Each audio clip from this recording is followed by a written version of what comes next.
Full Metal Alchemist 3, do 105º HQ que eu estou lendo para o desafio 365 HQs desse ano. Este volume, ele continua com a tendência de melhorando a história em relação ao que foi apresentado no primeiro volume.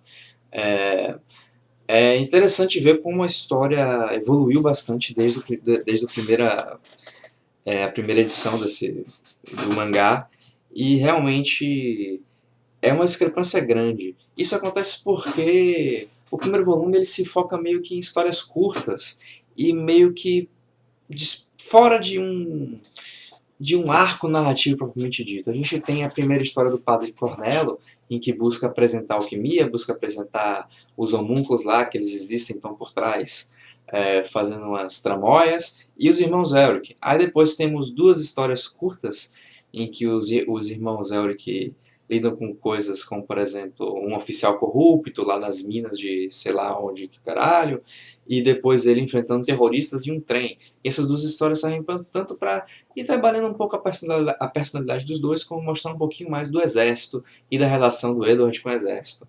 Mas, como são eventos bem deslocados e francamente não tão interessantes assim, acaba que o primeiro volume não enche tantos olhos. Principalmente porque todo o arco do Padre Cornelo é tão melhor no anime que acaba eclipsando o mangá.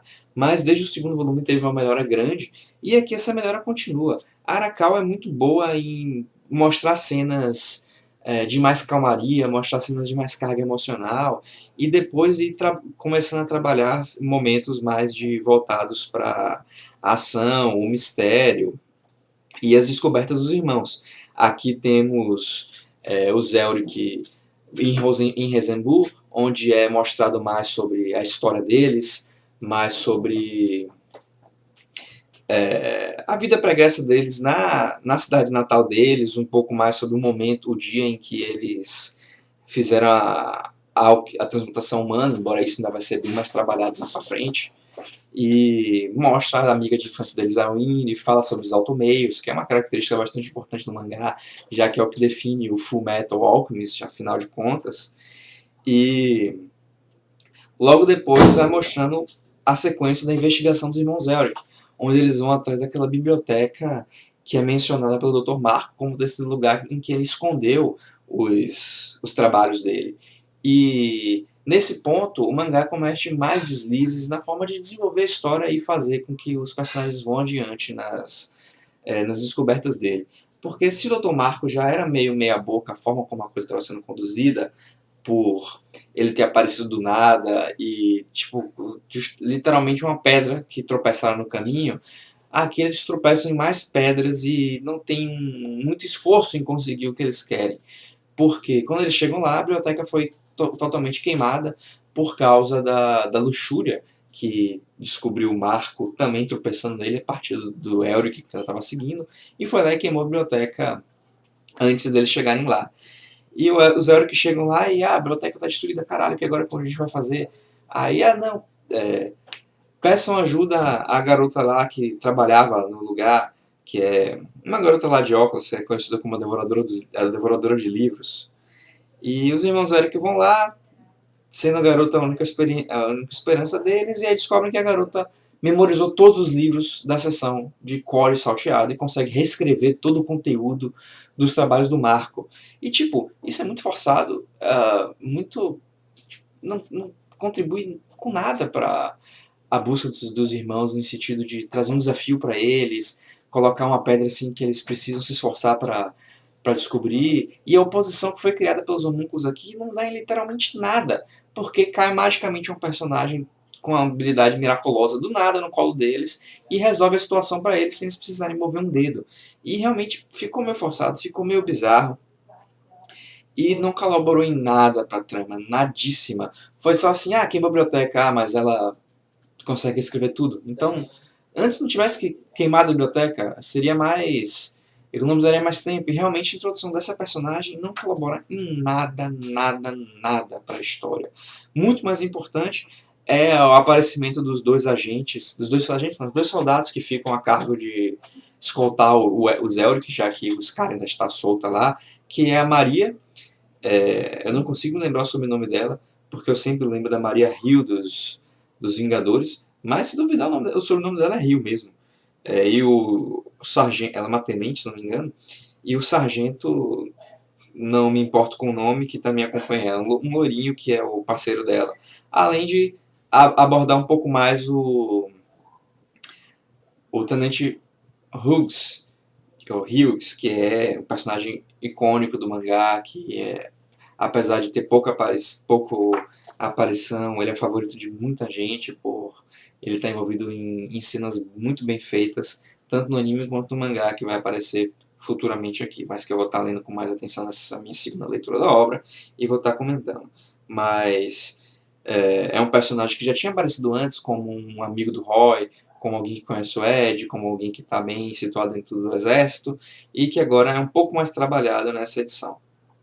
E depois disso, os irmãos Elric, tendo conseguido informação que eles vieram buscar na biblioteca, eles vão até o laboratório, o quinto laboratório, onde eles descobrem coisas muito importantes para a busca dele por transmutação humana, que descobrem que ela é uma instalação abandonada do exército, onde se faziam experimentos macabros, em que o Dr. Marco estava envolvido, e lá eles conhecem personagens icônicos também, como Barry the Chopper, um serial killer açougueiro, ou primeiro açougueiro depois serial killer, dependendo do ponto de vista, em que ele tinha sido preso pelo exército no Corredor da Morte, passou por experimentos e teve a alma dele transmutada para uma armadura, que nem foi feito com o Alphonse.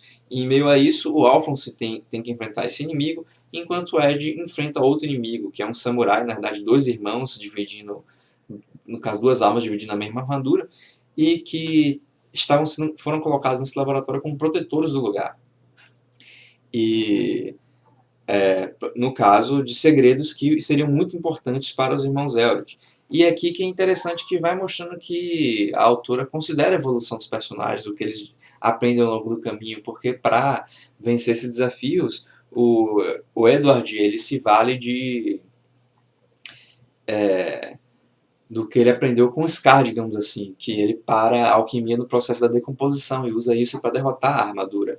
Enquanto isso, do outro lado, o Alphonse é colocado com um grande conflito. O Barry diz, tem certeza que você foi humano um dia? Será que essas memórias que você tem foram criadas pelo seu irmão quando colocou sua alma aí? Será que você foi uma pessoa, em primeiro lugar, e não uma alma fabricada? E isso parece uma coisa bem possível, já que, afinal, se é possível transplantar uma alma para uma armadura usando um celular de alquimia, não parece tão mais complicado assim você criar uma arma artificial e usando informações falsas nela.